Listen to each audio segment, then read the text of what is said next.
여러분들 교재 140쪽을 보니까 점도라고 나와 있죠. 점도는요, 점성도라고도 하고 끈적거리는 정도라고 해요. 점도에 영향을 미치는 자가 크게 세 가지가 있죠. 분자 간의 힘. 다른 말로 하면 응집력이라고 합니다. 응집력이 크면 클수록 액체가 끈적끈적거리기 때문에 잘 이동을 하지 못해요. 그래서 점도가 크다라고 하죠. 온도가 높으면 높을수록 분자들의 평균 운동 에너지가 커지고 따라서 자기 주위에 있는 다른 분자의 인력을 쉽게 극복하면서 잘 흐르죠. 점도가 낮습니다. 그러니까 온도가 낮으면 낮을수록 점도가 높을 거라고 생각할 수가 있겠죠. 여러분들 겨울철에 우리가 강정을 해먹기 위해서 물엿을 녹이는데 한겨울철에 바깥에서 녹일다 보면 물엿이 어떻게 되세요? 거의 고체처럼 굳어 있잖아요. 근데 그거를 팔팔 끓는 뜨거운 가마솥에다가 물엿 덩어리를 그냥 고체 덩어리를 집어넣으니까 어떻게 돼요? 진짜 물처럼 잘 흐르게 되죠. 그건 왜 그러냐라고 하면은 온도가 높으면 높을수록 물엿 성분을 구성하고 있는 그 분자들의 인력을 극복할 수 있는 운동 에너지를 가지게 되고 그러면서 어때요? 물처럼 잘 흐르더라. 세 번째 요소 분자량 및 분자의 복잡성인데 이거는 그냥 분자량만 생각하세요. 그래서 보통 차공기가 비슷할 때 분자량이 크면 클수록 그때 인력의 합이 더 커져서 점도가 크더라라고 하는 것만 여러분들이 기억하세요. 점도의 기준 물질은요. 보통 H2예요. 밀도도 H2가 1이죠. 비중도 H2가 1이죠. 비열도 H2가 1이죠. 그것처럼 점도도 H2를 기준으로 하고 보통 20도씨를 기준으로 해서 1cm스톡스다, 1cm포화지다 라고 이야기하는데 이까지는 여러분들이 모르셔도 상관없을 것 같아요. 그냥 점도라고 하는 것은 동일한 액체 분자의 인력인 응집력이 크면 클수록 크다. 또 점도라고 하는 것은 온도가 낮으면 낮을수록 크다라고 하는 두 가지 내용을 중심으로 공부하십시오. 여러분들 교재 141쪽을 봅니다. 141쪽을 보니까 예제 문제가 있어요. 여기 보니까 물도 한 방울 유리 이 슬라이드 글라스 위에 올려놓고 그 다음에 에탄올도 한 방울 떨어뜨리고 펜테인도 한 방울 떨어뜨리죠. 누가 가장 구형에 가까워요? 물이 가장 구형에 가깝죠. 구형에 가깝다는 것은 그만큼 어떻게 돼요? 표면 장력이 크구나라고 하는 것을 볼 수가 있어요. 그래서 표면 장력이 크면 클수록 어떻게 돼요? 표면적이 좁아지죠. 표면적이 좁아지면 결론적으로는 구형에 가까운 이 형태를 나타내더라. 표면 장력이 크다. 다른 말로 하면 뭐가 크다고요? 액체 분자가 동일한 액체 분자 인력인 응집력이 더 크더라라고 볼 수가 있어요. 그리고 그때 점도 값은 평균적으로 어떠더라? 더 높게 나타날 수가 있겠죠.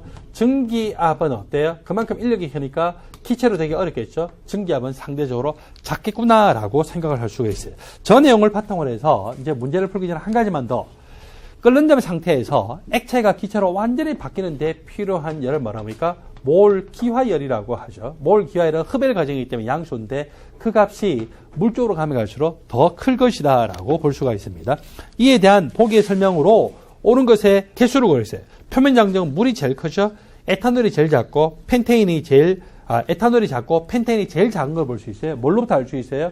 누가 더 구체에 가깝냐. 구형에 가까운 것이 그만큼 표면적이 작은 것이고 표면적이 작다라고 하는 것은요. 자기가 중심에서 더 세게 끌어당겨서 나타나는 현상입니다. 즉 표면 장력이 크다고 하죠. 기억의 설명 옳습니다. 그 다음에 점도 글리세롤하고 물을 비교했을 때 글리세롤의 점도가 더 크죠. 왜냐하면 단위 부피당 수소 결합할 수 있는 OH기가 더 많아요. 그래서 이 글리세롤의 점도가 제일 크고 그 다음에 H2O 그리고 펜테인이라는 분자는 탄소하고 수소로만 구성되어 있는 전형적인 무극성 분자니까 물보다 밀도가 작겠죠. 선택지 니은의 보기 니은의 내용이 틀렸습니다. 보기 D가 몰 기화열의 순서를 고르라라고 했고 표면 장력, 응집력이 크면 클수록 몰 기화열이 크죠. 그래서 글리세롤이 자 여기서는 없고 몰 기화를 보니까 물하고 에탄올인데 물하고 에탄올 중에 누가 큽니까? 물이 크죠. 그 다음에 에탄올하고 펜테인인데 에탄올은 수소 결합할 수 있는 OH기가 있기 때문에 펜테인보다는 몰 기화열이 더 클 겁니다. 디귿의 요소는 옳은 표현이죠. 정상 끓는 점을 이야기라고 했어요. 정상 끓는 점에서 에탄올보다 물이 높은 건 알고 있죠. 정상 끓는 점 에탄올보다 물이 높은 건 알고 있어요. 근데 에틸렌 글라이콜은 어떻게 생겼냐면은 이런 식으로 단위 부피당 존재할 수 있는 수소 결합을 할 수 있는 이 OH기가 더 많죠. 따라서 이 에틸렌 글라이콜 같은 경우는 1기압을 기준하면은요. 끓는 점이 약 200도씨 정도가 돼요. 물이 1기압 정도에서 끓는 점이 약 몇 도씨입니까? 100도씨잖아요. 그래서 그것보다도 에틸렌 글라이콜의 정상 걸림집이 더 높은데 거꾸로 설명되어 있죠. 리얼의 설명이 틀렸습니다. 예제 문제에서는요. 디귿과 디귿만이 옳기 때문에 옳은 것을 모두 고르라 라고 하면 몇 개입니까? 2개에 해당이 됩니다.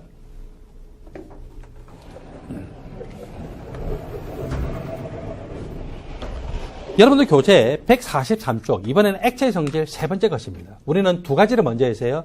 표면 장력과 점도에 대해서 했죠. 이제 증기압에 대해서 이야기합니다. 증기압이라고 하는 것은 닫힌 계에서 액체와 기체가 동쪽 평형 상태에 이룰 때 그 액체로부터 생성된 기체의 부분 압력을 증기압이라고 합니다. 그럼 이때 동쪽 평형 상태가 뭐냐? 동쪽 평형 상태라고 하는 것은 액체가 기체로 증발하는 속도, 기체가 액체로 응축하는 속도가 같은 상태. 그걸 우리가 동적 평형 상태라 하고 모든 평형 상태는 기본적으로 따라붙는 용어가 있죠. 뭡니까? 동적이죠. 자, 하여튼 그런 경우고 처음에 그림부터 따져볼까요? 제일 처음에 액체만 집어넣었어요.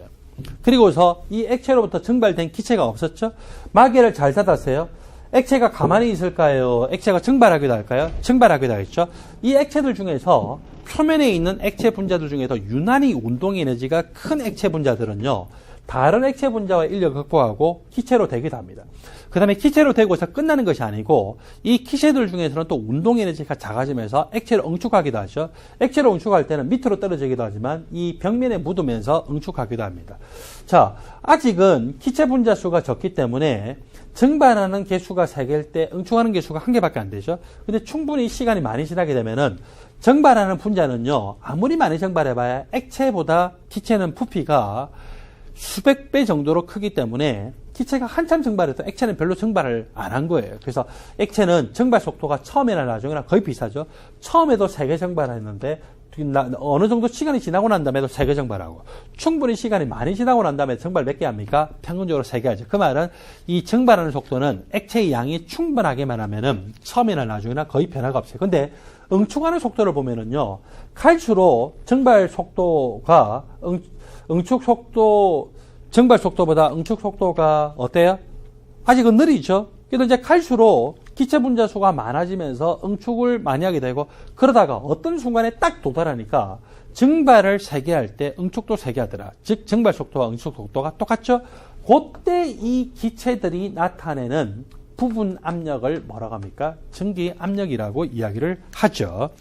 자, 증기압에 영향을 미치는 인자를 가기 전에 다시 한 번 더 그 위에 그래프를 볼까요? 증발 속도가 위에 점선으로 나타나 있어요. 시간이 처음이나 나중이나 증발 속도는 거의 변함이 없죠. 응축 속도는요, 처음에는 제로였어요. 왜? 응축할 수 있는 기체 분자가 없었기 때문에 시간이 지나면 지날수록 응축할 수 있는 기체 분자 수가 많아지죠. 그래서 응축 속도가 빨라지다가 어떤 순간에 딱 도달하니까 증발 속도와 응축 속도가 같은 평형 상태에 도달을 했어요. 이걸 우리가 상평형이라고도 하고 또는 동적 평형이라고도 하고 줄여서 그냥 평형 상태라고도 이야기를 하죠. 자, 그러면 증기압에 결정하는 인자, 제가 이미 이야기를 했어요. 액체 분자간의 인력이 크면 클수록 증발을 잘할까요? 못할까요? 못하죠. 분자간의 인력이 작아야 증발을 잘하고, 그래서 동적 평형 상태에 도달했을 때 기체 분자 수가 많으니까 기체의 부분 압력인 증기압이 크게 나타나겠죠. 그래서 증기압을 결정하는 인자, 가장 큰 인자 중에 한 개가 바로 분자 간의 인력이라고 생각할 수가 있습니다. 분자 간의 인력이 이쪽으로 가면 갈수록 커요. 디에틸 에테르와 디에틸 에테르 간에는 디에틸 에테르가 거의 극성 분자이긴 하지만 무극성에 가까운 인력을 나타냅니다. 그래서 디에틸 에테르 간에 거의 런던 분산력.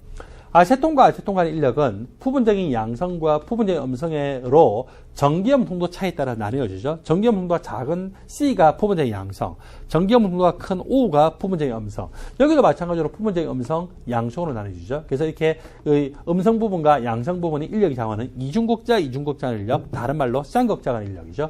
에탄올은요, 이렇게 무극성 자원기, 에틸기와 에틸 간에 런던 분산력이 작용할 수도 있지만 O에 결합된 H가 다른 분자의 O와 작용을 해요. O에 결합된 H가 다른 분자의 O와 작용을 해요. 이걸 뭐랍니까? 수소결합. 수소결합이 항상 작용해 부분적으로 작용해요. 부분적인 수소결합. H2는 한 분자당 자기 주위는 평균적으로 몇 개? 4개의 H2와 수소결합이 작용하죠. 이렇게 해서 분명히 왼쪽에서 오른쪽으로 가면 갈수록 분자량은 더 작은데도 불구하고 더 큰 분자 간의 인력이 작용하기 때문에, 즉 응집력이 크기 때문에, 자, 결론이죠. 응집력이 크기 때문에 표면 장력은 어때요? 커지죠. 그리고 점도도 평균적으로 커질 가능성이 높아요. 끓는 점은 더 높아집니다. 오른쪽으로 갈수록 끓는 점이 더 높아져요.